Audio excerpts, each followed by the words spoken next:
Out of the darkness and into the light. It's the This Woman Knows podcast. Hey, everybody. Welcome back to another episode of the This Woman Knows podcast. I am your host, Lisa Ann Alexander. And today, I'm so excited.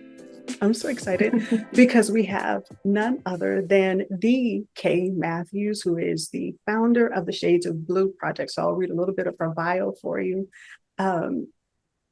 So Kay Matthews founded the Shades of Blue project in 2016, shortly after the stillborn death of her daughter, Troya Simone. So this successful owner of Baby Cakes and Brunch shifted into full-time advocacy for Black birthing individuals just 3 years after launching her business. So Kay is a fierce advocate of Black birthing individuals across the world. She's worked on and supported key pieces of legislation to help improve birthing outcomes and experience. So she's worked on the 2020 and 2021 Black Maternal Health Momnibus Act, the Moms Matter Act, and Into the Light for Maternal Mental Health and Substance Use Disorders Act. Mm-hmm. Yep. Kay is a force. She is a voice. She is the voice in Black maternal mental health. She is the founder of Black Maternal Mental Health Week, which is held every July 19th through the 25th. I got those dates right? Yes, that's right. And so we're already excited about 2024. So everyone, please help me welcome Kay Matthews to the show. Hi, I'm happy to be here. Excited for this conversation. Always good to talk with good folks who get it. So I'm definitely looking forward to the conversation. Absolutely. So there were so many ways we could have gone with this conversation. So we'll start here. Were you always entrepreneurial? Because I know that you had Baby Cakes and Brunch. Yes. Were you always entrepreneurial? Yes, y'all. I was born an entrepreneur. I sold my Easy Bake Oven cakes to my friends in kindergarten. So this thing is definitely embedded in me. It calls my name. I definitely have worked some corporate jobs in the past, but I often always looked at them as my sponsors. These things were sponsoring my dreams. And when I made the decision almost 8 years ago to walk away from my last corporate job, I made a vow to not look back. And luckily, thus far, I have not had to do so. So, yep, entrepreneur is really who I am. It's embedded in me. It's something that I am just like really honestly destined to do at this point.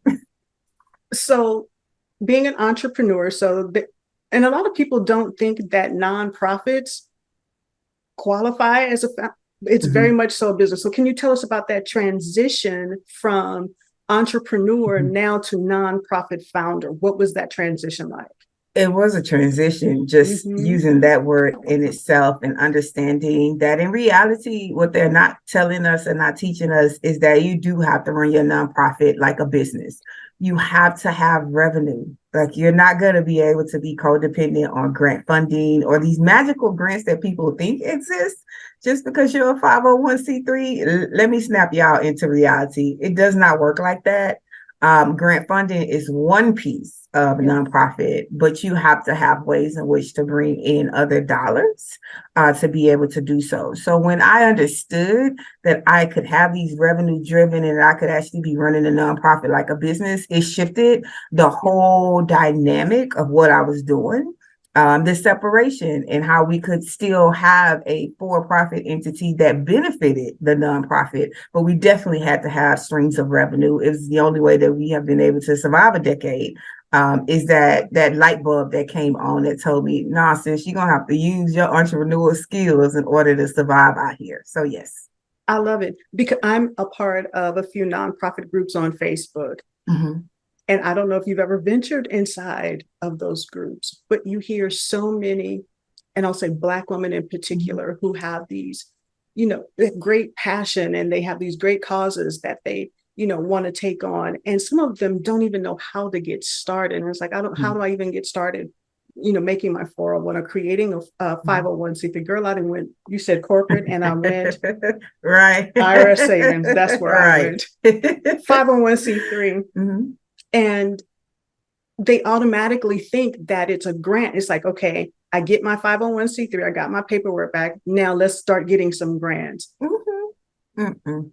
No, no, it's not realistic. And I wish that we would be honest with folks so that when the things happen where we feel like we failed, and the lack of not knowing is actually our failure. It's not our ideas. It's not what we bring to the table. It's the lack of not knowing the strategies or the implementation or the execution of a lot of things. Hell, I'm still out here learning stuff that frustrates me. And when it frustrates me, then I begin to feel like, oh, I must be doing this thing wrong. Like I'm missing something. Like there's a key piece.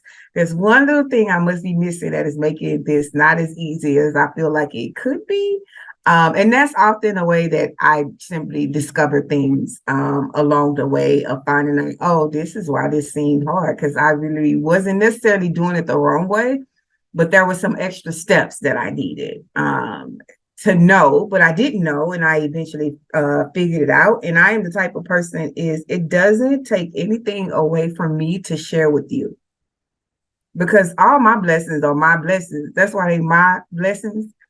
In all the years of yours. So I can't take anything away from you by helping you to navigate. I always call it, you don't have to step on the rock. If I can tell you, like, there's a rock, walk around it, wouldn't that help you a lot? I had some folks that I just kind of watched from a distance. I wouldn't say that I had direct mentors, because I'm also an Aquarius and my mind goes on and off how it wants to do things. So yeah, I'm a bit of a creative, and I also know that my creativity needs structure at different times. So with keeping folks from trying to dim my creativity, because that's what I was finding would happen when I did be intentional about having somebody I could follow. It would really lend to me feeling like my creativity was being dimmed. But that was just on them, not necessarily me.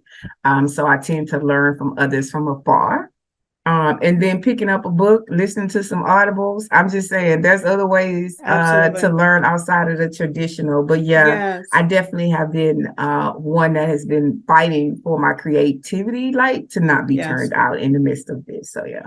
So this Virgo can definitely relate to your Aquarius Yeah. when it comes to trying to dim said creativity. It's like, that's going to be a no. Yeah, it's not gonna work. No. It's the way I've been like successful at anything is when folks don't try to put me in a box. It lends to back when I used to make cakes. If you would just say, "Kay, this is my theme, do your thing," you was gonna always get a cake that was more than what you could ever pay me for.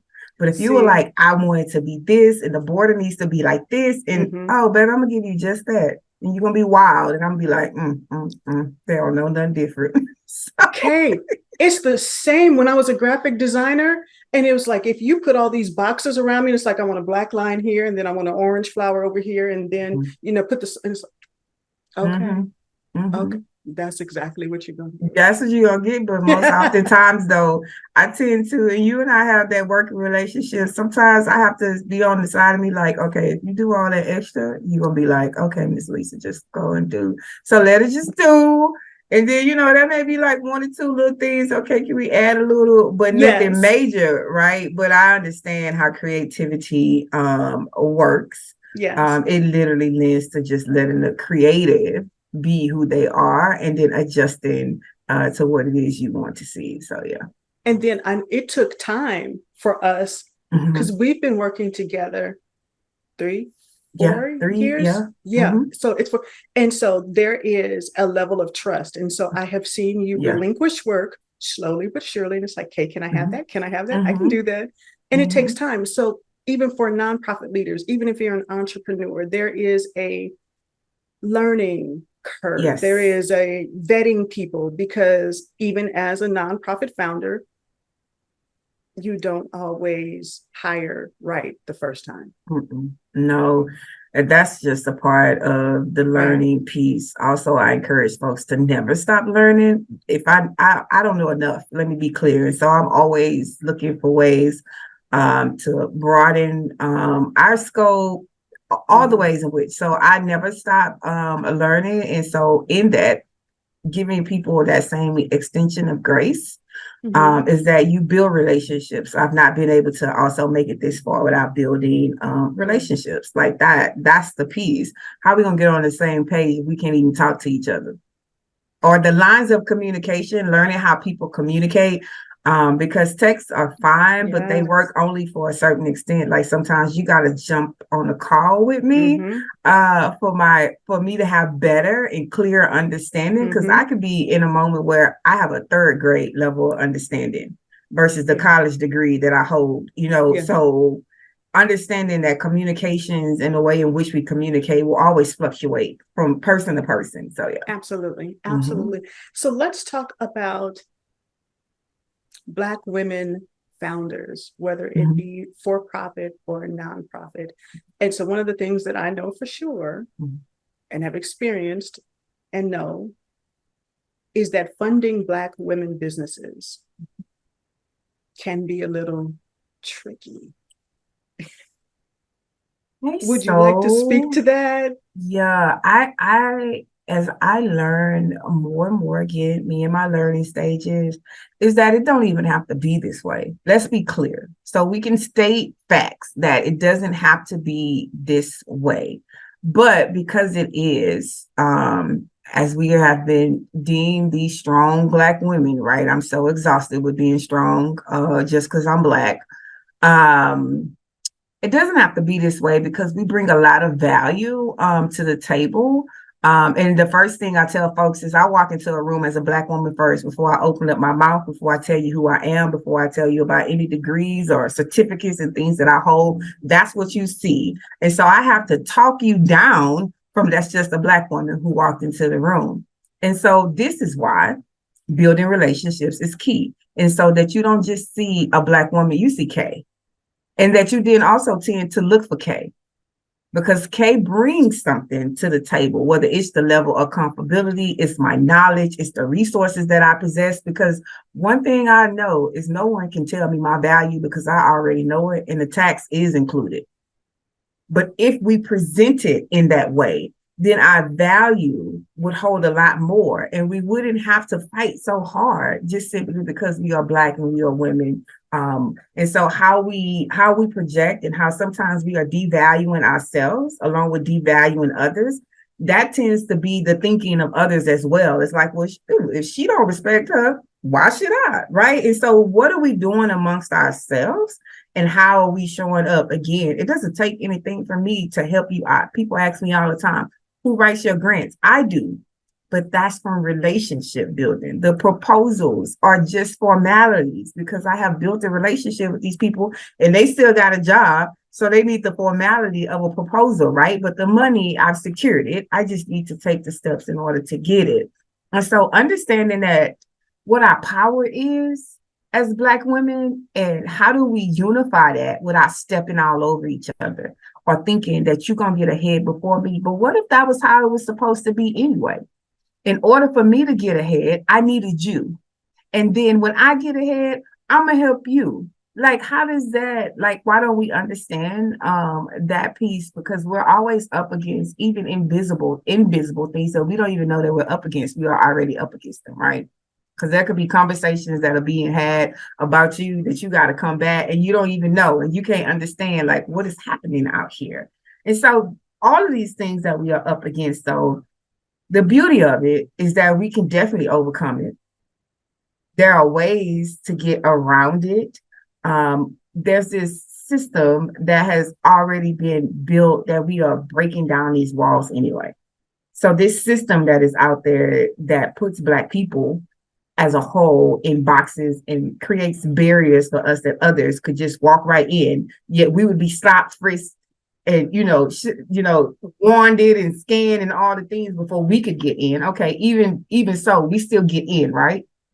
So there'll always be these obstacles that we are up against. But I feel like collectively, we are so much stronger when we are working together and that we see value in each other and that every opportunity is not for me. My God, when I'm in rooms that I already realized, this ain't my opportunity. My mind goes to whose opportunity in my network is this?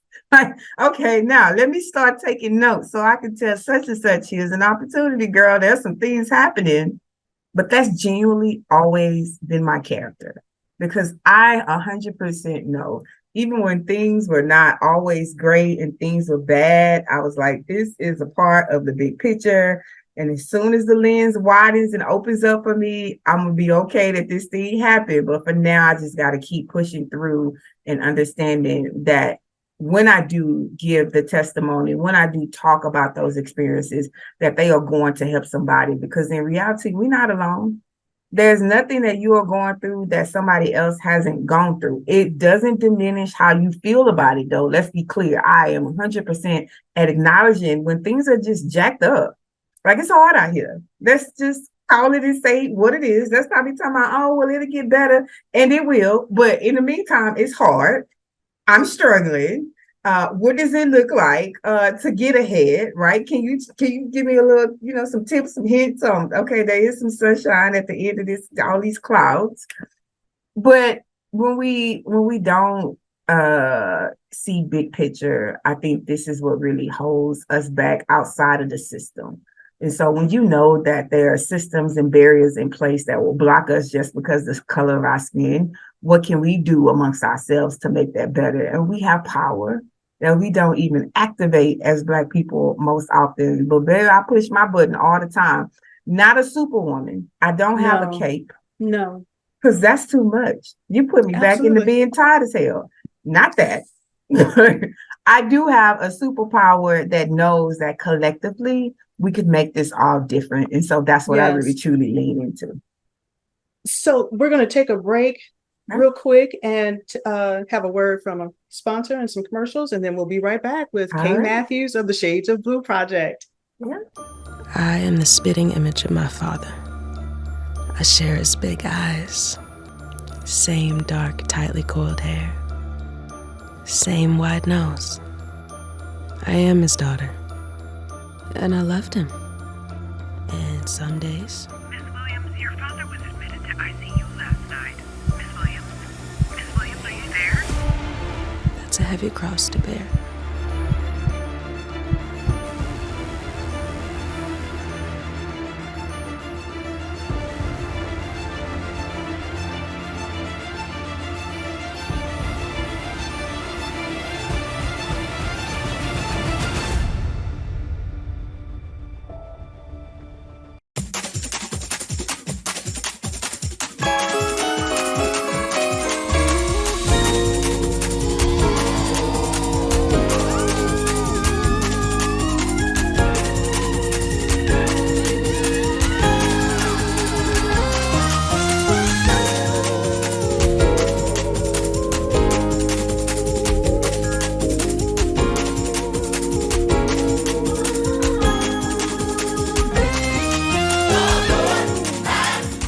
Everybody, we're back.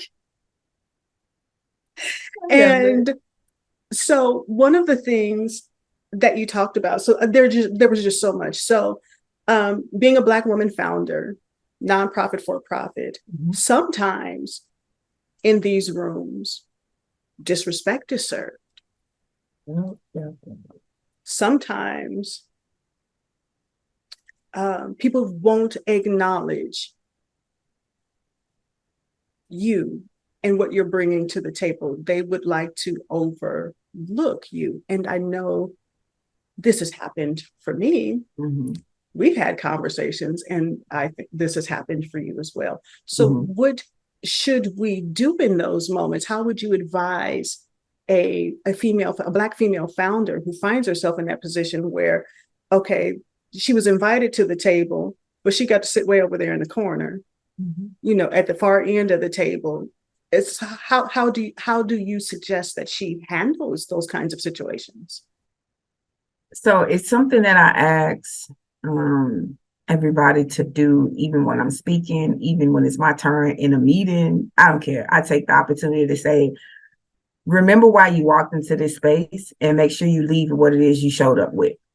Whatever you need to get, it is up to you to leave with it. Whether it's the question, it's the connection, whatever it is, make sure you get it because you have to be intentional. People will say and do all the things in which they want to do. I have come to the conclusion that's not my ministry. I can't do nothing about that. But in my face, though, you will respect me. Now, what you say behind my back, I have no control over that. But you definitely in my face, you will respect me. Because again, I know my value and I accept nothing less than that. And these are the things that you and I talk about is I don't need to be validated, but I will be respected. Say that one more time, please. I don't need to be validated, but I will be respected. I love that. I love that. And that is so, that comes, okay. So I used to tell business owners, female business owners that I was mentoring or working with, or even coaching, consulting, that your business will grow at the rate that you grow your own personal development. So what I would find is that a lot of business owners, a lot of female entrepreneurs would come to the space with a whole lot of baggage. Yeah. With low self-esteem, didn't know their worth. And so they would come to these tables ill prepared. And by that, I did not that they didn't know what they knew, but in standing in their own truth and their power. And this is what it is. And then I would just see them shirk and see them shrink. And that's yeah. What that is, though, is that you're actually not standing in your strength and in your power. Because when you have figured out what your niche is, it becomes like, I can do this in my sleep. I know how to do this because this is my niche. This is what I am supposed to be doing. I always say this work chose me. I did not choose it. My God, if it was a job, I'd have quit a long time ago. It's not what it is. It is where I am I am supposed to be. I live and breathe doing this because it embodies me. And so there's a difference in doing something to do it versus doing something because it's in you. And so then it becomes just like your norm. Like I can show up on the spot and do this thing versus if in this day and age you ask me to make a cake, I would throw a whole 2-year-old temper tantrum. Like, why would you ask me? Like, so like understanding where you are and saying, not just saying that you stand in your truth and you walk in it, like really like, what does that look like? Because it does show up in the work that you do, and you'll be unbothered by a lot of things when you're in your own lane. And so in my own lane, I am completely unbothered. Now there are times when people try me, but being unbothered and understanding that I am dedicated to this work in a different way from others, right?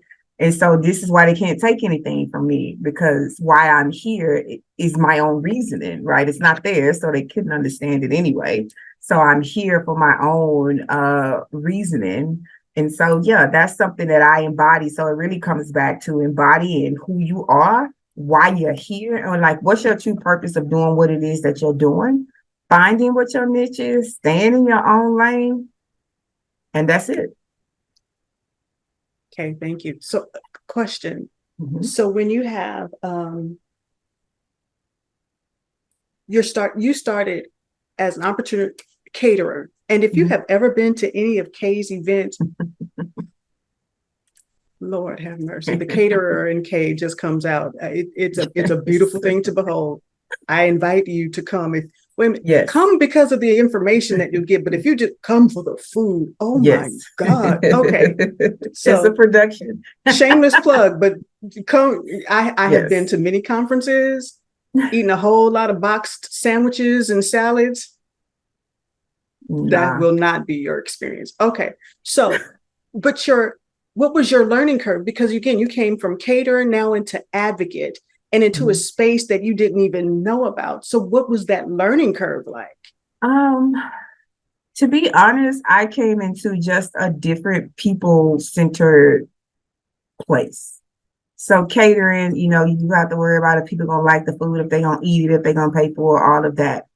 On the flip side is engaging with people who need the knowledge. Are they getting the knowledge in the way that they need? All of that. And then people are still people. And so you're still serving them, right? And so when you come into our events, you want to eat good food. You want to feel good. You want to be welcomed in. That's the same job that I had as a caterer. It is where my passion lies as well, is putting on events that were not the same as everyone else. I never wanted you to have the experience that you had over there with me. And so working towards experiences is like really like, what do people need?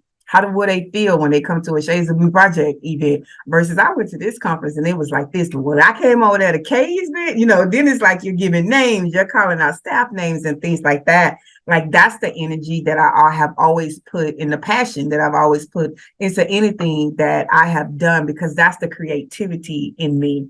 I am thinking about, what does it feel like when you walk into the space? It's me telling the hotel, okay, whatever y'all be spraying, stop.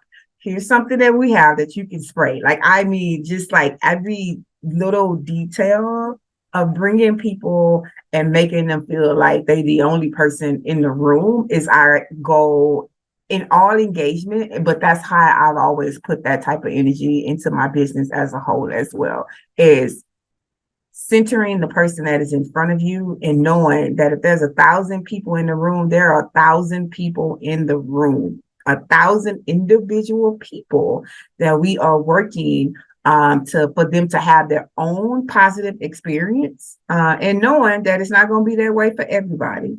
But we have definitely presented in a way that we have tried to be as accommodating as we could. And so that's been a continuum. So it was just a transition of, how do I keep that nurturing piece and then like curve it to this individual space around mental health and all of that.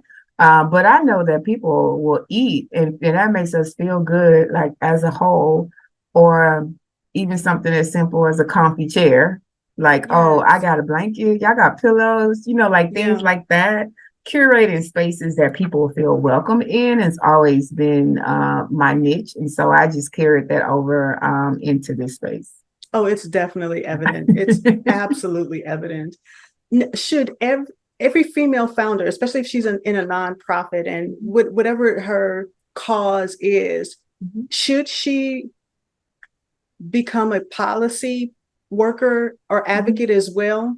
Are the two together? Can you be a nonprofit founder and not work on the political side or the legislative side? Yeah, you can, because I didn't start out with policy. What I learned though is policy was a factor in the movement of my work. And so when a friend of mine explained to me that they don't do anything different unless they have a memorandum that says that there's been a policy change, I was like, oh, bet. Let me go learn that. Let me go see how this works, both on a local, from a state level, and then from a federal. So now, like a whole federal policy team. I'm local, so I do the local and the national pieces. So it was a piece of this work that I needed, because I wanted to ensure that the policies that were affecting my community were ones that were going to have a positive versus a negative impact on them. And so that tends to happen a lot in our neighborhoods. We don't know. We think that the president is the only thing we need to vote for. Your local officials is really, they bring the things. The president is just signing off. But your local and your national, those are the folks that we need to focus on and make sure that we have school board. Yes, School board as well. Especially in our neighborhoods and things like that. And so understanding that played a big factor in my work is why I ended up incorporating policy into what we do. It was difficult at first because it was new. Navigating, like, what does this look like, and why is this like this, and how do things, and as we've done it for the past 7 years, we've gotten really great at it because we've done it organically, right? So we were learning policy while doing policy and understanding that we can center community. When I'm in DC, I am centering community. I am presenting as the community, although, my title has founder and executive director in it. I know the neighborhoods that I'm representing, all of these different things. So that also makes a difference, which made it contrary to belief that policy don't mean nothing and talking to these elected folks don't mean nothing. It means a lot. You just got to be talking to the right ones. Absolutely. So Shades of Blue has y'all have just about commandeered an entire building. Yeah. pretty much have commandeered an entire building. It's a lovely facility. I invite anybody to go take a tour. It is amazing. Go see Shades of Blue on Houston's North Side. So and I see this all the time also in these nonprofit groups. People are looking for free buildings and the $1 buildings and things of that nature. Could you please address, we don't need to know all your business, but how does one go about securing a location for their nonprofit? And are there $1 buildings out there? Because if there is, I will start a nonprofit tomorrow. Okay, so we'll start with the $1 thing. That's the thing of the past. Back in the day, you could buy land for $1 at the auctions through the county. They did away with that project because folks abused it through their eyes. So that no longer exists. Also, I'll be completely honest as to positionality. So you got to get ready in order to be ready for when it's your time. And so when the world reset itself with the pandemic, we built out the center during the pandemic, where folks were scrambling and things were low and all of those different things. So we got a reset because I can tell you before we had this 10,000 square feet, we had 300 and we still got it done. That's the thing. We still got it done. There was no, we need it. Yes, we do need bigger space, but we still get it done. And so we grew at the pace in which we needed to grow so that we would not grow too quickly. And so in reality, this space is great, but the person that I am, I know that we deserve greater. And so what does the next look like? And so that's where I am. Like, this is a stepping stone. It's really great. I definitely, the person who comes behind us will have a great space because it was built with love from all the doors that you enter. It is built with love. But I really do see something greater for us because oftentimes as Black folks out here doing this work, we're told or conditioned to believe that we can't have greater. And I call BS on that. And so the only way I can prove that to be a non-fact is to show you. So instead of talking about it, I'm just doing it slowly and gradually as necessary. But I know that this is not our stopping place. It is not our forever home. So I'm definitely still looking for our forever home because there are elements that in ways in which we can still serve the community in different ways that I know that's important. But until we're in a position to do it, we believe in community partnerships. So we let our community partners do it until we're able to incorporate it into our everyday. Again, there's no one size fits all approach to any of this.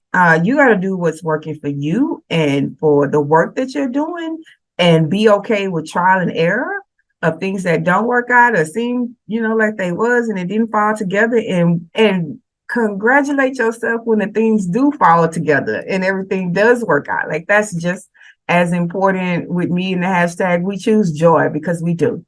In the midst of all the things, choosing joy is something that we honestly have to fight to do every day, but it's our goal. So we got to make it happen. So, yeah. Wonderful. I love that. And please schedule a tour. There's so many amazing things happening. Yes. The boutique that's we like there. Tours. Yeah. And one of my favorite parts about the Shades of Blue, the actual location is the boutique.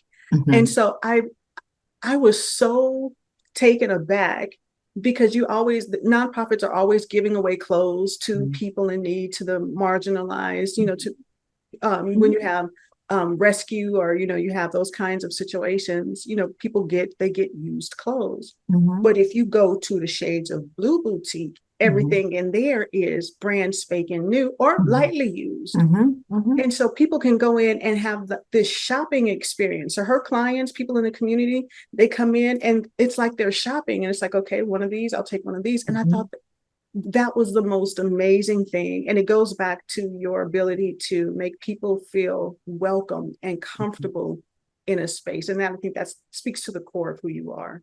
Yes, dignity and respect Yes. Is often missed in a lot of social support service structures. And what we want to do is to be able to give people that back. It is not our business that you need bra and panties. Like, that is demeaning for us to have to go in. No, you do those things yourself.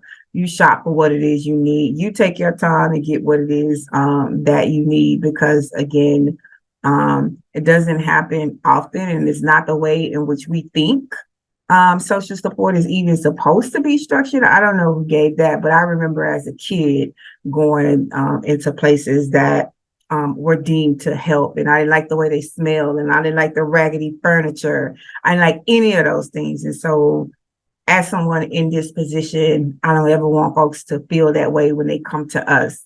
When they come in, they say, "Oh, you got the good chairs," whatever that means, whatever that means.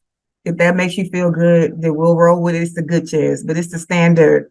Yeah, it's the standard around here, is to give people what it is that we would want for ourselves. I mean, in reality, I don't want to go sit nowhere where the chair is rocking back and forth, and I don't know if I'm going to hit the floor or not.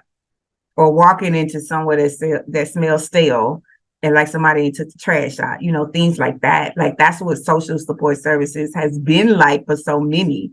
And we want to ask my staff around here, this case got stock in plugins. Like, we will not have staleness in the air around here. So no, that's a no-go. Yeah. All of those things are like factors to people feeling like, oh, they actually care, because maybe they went somewhere else. That is a part of marketing and branding. That's all included in marketing and branding. So you are very good at marketing and branding, shades of blue. So 2 more things I wanted to briefly talk about, and this is we could go on forever, but it's only like a 40-minute show. Board members. Again, in these groups, you have people who the whole family is on the board. Can you talk about what constitutes for a good board? Let's put it that way. What constitutes for a good board? I think what constitutes for a good board is not thinking so much as to the traditional ways in which boards are created. I have seen boards be very harmful in many ways to folks, which is why we tend to put our family members on there. And then we learn that our family members are very harmful as well. And so we did not solve the issue by going that route. It's really looking at your mission and seeing if the people that are on the board are going to help you push that mission forward. And if the people on the board are not doing that, then that is not the board for you. And maybe it starts out that way because you want to get started.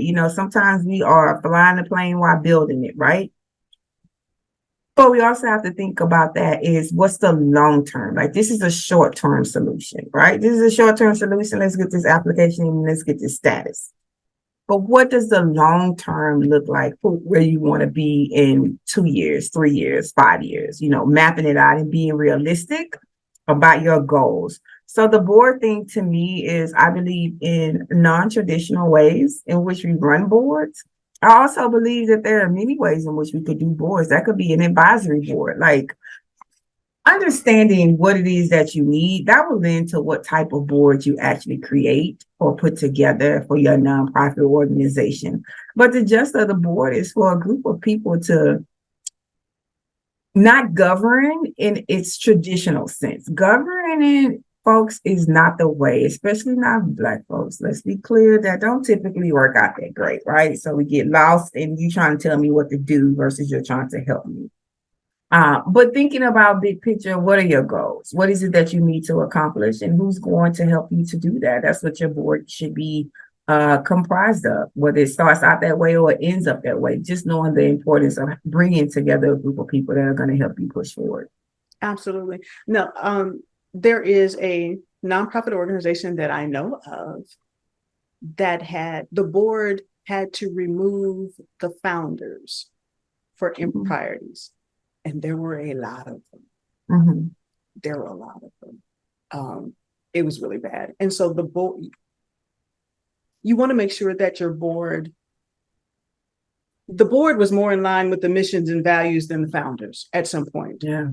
And that happens, which is crazy in itself, though, if we were to just be honest and not necessarily, I'm going to tilt my professional hat.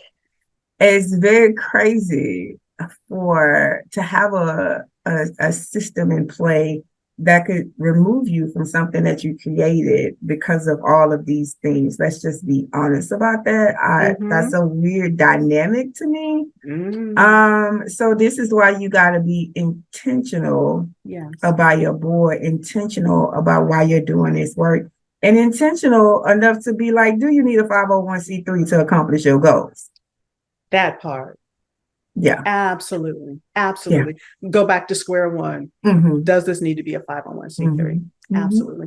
So I know that you're 10 years in, Shades of Blue, Black Maternal Mental Health Week. You guys are 10 and 5 years old. So congratulations on all the things. Thank you. I would say of the last 3 or 4, the last 2 years for you that I've seen, that I've witnessed, they have been crazy, Kay. You have been on planes and traveling and doing all the things and, making connections, which is a part of every business owner, nonprofit or not, has to do those things. How do you take care of yourself? Oh, we're not playing with our mental health over here. I'm intentional about that. The folks will tell you, for myself and for my staff. It's what we need to do this work. So we come first. Let me be clear about that. I stand on that. I say that with my whole heart, is we are at the top of the pole, and then our clients, because if we are not okay and our clients come before us, they will always come before us, including our health, our well-being, and all of those things. That's not how that works over here. We are at the top. We have to be okay in order to deliver all of these services and support all of these people. So being very intentional about how we make our year schedule, how we take our breaks, how much breaks, how many breaks we get, the in-between breaks. That's what we do. Lots of naps. Those are allowed on the clock in the center. We have a whole little space. It's called our happy place. If you come by the center, you'll get to see it and we'll tell you all about it. But being intentional and not being the norm. I've not ever been the norm. There ain't nothing normal about me. I call it my regular. But to other people, it's just you don't do things the normal way. But what is normal? I do things the way that if it was me and I was sitting back and I was watching something, would I like that? What would be my response to that if my boss came and said we have to work every Saturday? I ain't working on every Saturday, so I ain't working here. Like, I won't do that. I also am intentional about the things that we do. So when I made the 5-year strategic plan, I said by year 3, we move into a 4-day work week. And that's where we at. It's year 3 of that strategic plan. And as of November 1st, we are in a 4-day work week because we can do that. Like, we have worked towards those goals. And it has been something that we talk about amongst ourselves. Like, I only want to work Monday through Thursday. Okay, so how are we going to make that happen? Like, what's our execution? Like, what's next? How are we going to make that happen? So we started out with working Fridays. And then the next year we worked half a day on Fridays. And now we don't work on Fridays. Like, but we had to do that in that way, right? Nothing happens overnight. We completely understand that as a whole, but taking that into account and like looking big picture. And like, what does sustainability look like for you? You got to be out here crafting something that is going to hold for you. You got to look at the right now, the somewhere in between, and then the long term, and just work towards it. Like, what's your end game? The end game for me is legacy. This is all about legacy. That's what it's always been. And that I have realized probably somewhat about 5 years ago that half of the things that I'm working for, I may not see in my lifetime, but I shall see some of it and not all of it. And that's the motivation for me, is that is what legacy looks like. And continuing to assure that the foundation in which we are building out here for our next group of leaders and the leaders who will come after them is one that cannot be broken.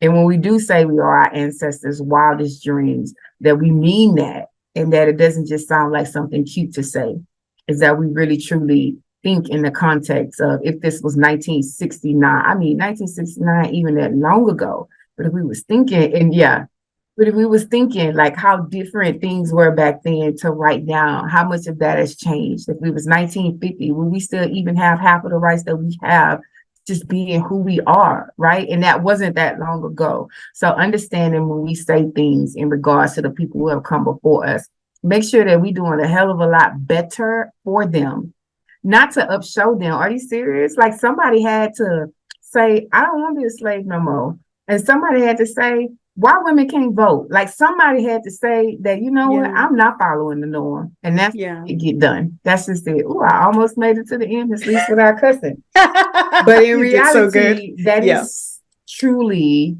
how it gets done, is somebody has to say, you know what, this thing actually could be a lot better than this. And then we are really settling for less than what we deserve, or less than what we could actually be getting or receiving or doing. So yeah. Absolutely. So to all of our Black female founders out there, take care of yourselves. Miss Kay is adamant. Her staff is adamant about Kay taking time for herself. They're like, is it time for you to? Right. Yeah. I will never forget that. It's like, shouldn't you be out the door now? Yeah. And it's like, you need to schedule your vacation. It's like, and we don't want to see you. And then it's a return. It's like, oh, I thought you was out today. Mm-hmm. Or, it's the proverbial walking in and being like, I feel energy. Everybody just go ahead and go home. I feel like we tired. Ain't y'all tired? Y'all tired, right? Like, it's the understanding of our place in this work and how much work we do. And that at some point, we will have to go off script. We'll have to go off the agenda. We ain't never sticking to the agenda around here. We have to go off the agenda. Agenda say, we off on Wednesday. Yay. That's it. Like it happens. It's necessary. And it's how we're going to keep this thing going. Because what we know is 100% of what we do is needed. Yes. But what is also needed is for us to be able to do it in a capacity that yields better results and does not add to what's already happening out here. Right. Okay. Thank you so much for this conversation. So tell people how they can get in touch with you, learn more about Shades of Blue, schedule that tour. Maybe they're looking for a job. They've heard so much and it's like, okay, I need to come work for Kay because that 4-day weekend and, naps, all of this sounds wonderful. How do they get in touch with you? Visit our website. It's shadesofblueproject.org. And the Shades of Blue Project is across all social media, Twitter, Facebook, Instagram. We do have a TikTok. Let's be clear. We are up to date. We are out here. So that's the best way to find us. We do have a contact us button on our website. Those responses come to me and one of the team members. So we will definitely get back to you. We certainly look forward to engaging. And like Miss Lisa said, we love tours around here. So open house is our thing. And so if people want to hire you to have you come speak, they want you to come and talk to nonprofit leaders or come talk about Black maternal mental health and learn more. I have our own website. It's thekmatthews.com that you can reach out to us and we'll return any messages that you leave or contact us that you reach out to us. If that's something that you are definitely interested in. I am organic with what I do. So if you're looking for someone who is going to come in that is person-centered, meaning everyone in the room is who I see. I don't see numbers, I see people. So definitely reach out to us. Absolutely. Kay, thank you so much. Everybody, I hope that you have enjoyed this time with Kay Matthews of the Shades of Blue Project. Definitely, I'll put all her links below and we will see you all next time. Bye, everybody. Thank you for listening to another episode of This Woman Knows podcast. For show notes, blog posts, guest booking information, and sponsorship opportunities, visit us online at www.thiswomanknows.com today.